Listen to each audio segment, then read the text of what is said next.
소문으로만 듣고 있었는데 실제로 보니까 영화보다 더 영화 같은 일이 벌어지고 있었더라고요. 알면 알수록 충격적이다라는 말밖에 할 말이 없는 것 같습니다. 이번에 캄보디아 뉴스 보셨나요? 봤죠. 요즘 그 뉴스가 제일 많으니까. 현지에서 정확하게 몰랐는데 생각보다 훨씬 심각한 상황들이 많이 있다는 걸 좀 알게 됐죠. 특히 이번에 송환돼서 들어오면서 피해자 내지는 이제 피해자 일부 섞인 그 모습들을 보면서 약간 감정들이 오묘한 것 같은데 어려운 사건들인 것 같아요. 혹시 이런 기사도 다들 본 적 있나요? 자연 임신 시켜주실 건강한 남성분들을 모집합니다. 해당이 안 돼요. 캄보디아에 이런 데서 일어나는 이유는 좀 명확한 것 같아요. 일단 통신 규제가 느슨하고 우리나라처럼 수사 공조가 빠르지 않기 때문에 범죄 조직들이 아예 현지 콜센터를 세우고 해외 여러 나라 사람들을 유인 내지 납치하는 방식으로 그게 이루어지는 것 같고요. 또 범죄 수법도 보이스피싱 제일 많고 로맨스 스킴이나 노쇼 사기 이런 식으로 이루어지는 것 같습니다. 본질은 그 사람들을 때려잡는 것도 중요한 부분이긴 하지만 사실은 그 피해 대상이 되는 젊은 층들이 어려운 현실에 있다는 게 또 중요한 문제이지 않겠어요? 그러면 캄보디아 사건 연루된 사람들은 다 잡혀 들어가는 거예요? 이거는 경우에 따라 너무 다릅니다. 크게 보면 의도적으로 범죄를 하러 간 사람이 있겠죠. 이 사람 당연히 처벌되는 거고, 무슨 알바 보고 속아서 갔는데 강제로 잡혀서 일을 하게 되었다면 어떻게 처벌할지는 되게 애매한 문제가 생깁니다. 속아서 가서 잡혀서 감금돼서 했다면 이 사람은 동시에 피해자이기도 하니까. 원론적으로는 형법에는 그런 게 있거든요. 책임 조각 사유라 그래가지고 저항이 불가능한 폭력 하에서 강요를 받아서 한 행위 같은 경우에는 책임이 조각돼서 결국 형사처벌을 면할 수 있는, 극단적인 예를 들면 누가 내 머리에 총을 들고 누구를 해치라고 하는 경우, 이런 경우는 당연히 이제 책임이 조각되는 게 맞겠죠. 결국에는 개개 피의자별로 판단을 할 수밖에 없게 되긴 할 것 같아요. 뭐 어떻게 납치가 됐으며 어떤 연유하에 가담이 됐는지. 일반적으로 범죄자는 검사가 입증하는 건데 캄보디아에서 내가 전화 돌려가지고 전화번호 알아내는 역할을 했다거나 어떤 식으로든 연루가 됐다 하면 이거를 보이스피싱에 대해서 알고 한 것으로 다 보고 본인이 가담하게 된 경위, 유인됐는지 납치됐는지 이런 거를 오히려 피의자로 조사받는 사람이 적극적으로 입증해야 된다는데 어디서부터가 자의가 아니고 어디서부터가 자의인지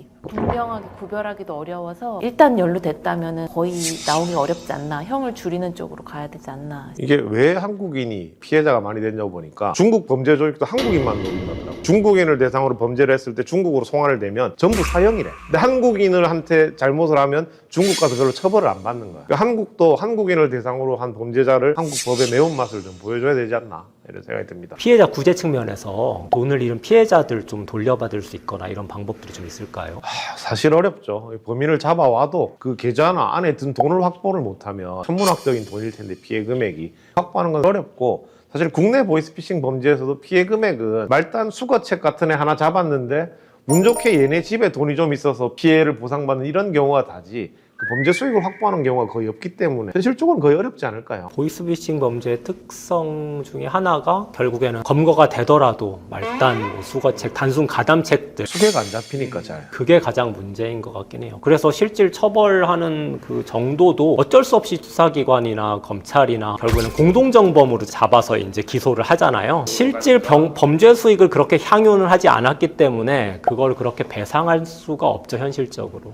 뉴스 보면 총 겨누면서 전화하라고 하고 협박받아서 했다라고 했을 때 이런 행동을 하면서 빚이 또 생겼을 거잖아요. 내가 피해를, 보이스피싱 범죄 피해를 당한 게 있다면 그 부분에 대해서는 회생파산이 가능하겠지만 내가 가해자로 받아서 물어줄 돈이 생겼어요. 이건 회생이 안 됩니다.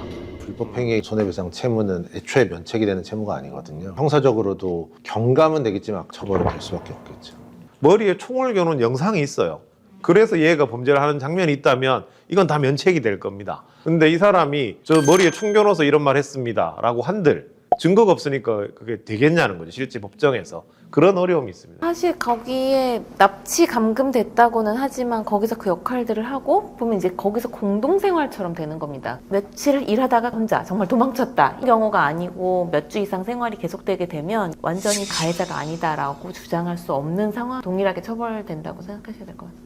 정말 가담 의지가 없을 때 이거 증빙할 자료가 있다면 구제할 수 있는 방법은 없는 건가요? 증거 있으면 구제가 되죠, 당연히. 증거가 없어서 문제지. 그 CCTV로 납치되는 영상 이런 게 한번 찍혔으면 가능하겠지만 사실 그런 거 있는 사람이 누가 있겠습니까? 같은 조직에 있던 위에 사람들이 얘는 우리가 나쁜 짓 해가지고 잡아왔는데 진짜 죄가 없어요라고 해주면은 되겠지만 본인 죄를 덜어야 되니까 그렇게 얘기해 줄 사람 아무도 없겠죠. 이렇게 20대 초반에 캄보디아로 가는 거 외에 당초에 다른 대안은 없었는지 그런 건 어떻게 생각하세요? 그분들의 상황을 좀 생각해 보면 마땅한 직업은 없는데 고액 유혹에 노출돼 가는 거잖아요. 20대 초반에 그렇게 많은 돈이 필요할 일을 생각해 보면은 채무가 있거나 해서 그런 경우들이 많이 있을 거. 실제로 엉뚱한 그런 유혹에 노출될 게 아니라 성실하게 아르바이트하고 하는 소득으로도 충분히 개인회생이 가능하니까 특히 20대 같은 경우에는 훨씬 더 많은 혜택을 주고 있기 때문에 빠르게 본인 상황을 정리를 하고 건전하게 사회로 빨리 복귀할 수 있는 방안을 고민을 해야 그 사람들이 빨리 자립할 수 있도록 도와주는 제도가 아닐까 싶습니다. 오늘은 캄보디아 범죄 조직과 관련된 다소 좀 무거운 주제에 대해서 얘기를 해봤는데요. 혹시라도 나도 피해자인 것 같다 이런 생각 드시면 지체하지 마시고 전문가와 상담을 받아보셨으면 좋겠습니다. 고수익 알바, 쉽게 돈 번다는 광고를 보고 캄보디아에 가지만 그 사람들도 마음속으로는 알고 있었을 겁니다. 내가 안 좋은 일을 하고 돈을 번다는 걸. 멀쩡한 일 하면서 큰 돈을 줄 이유가 없죠.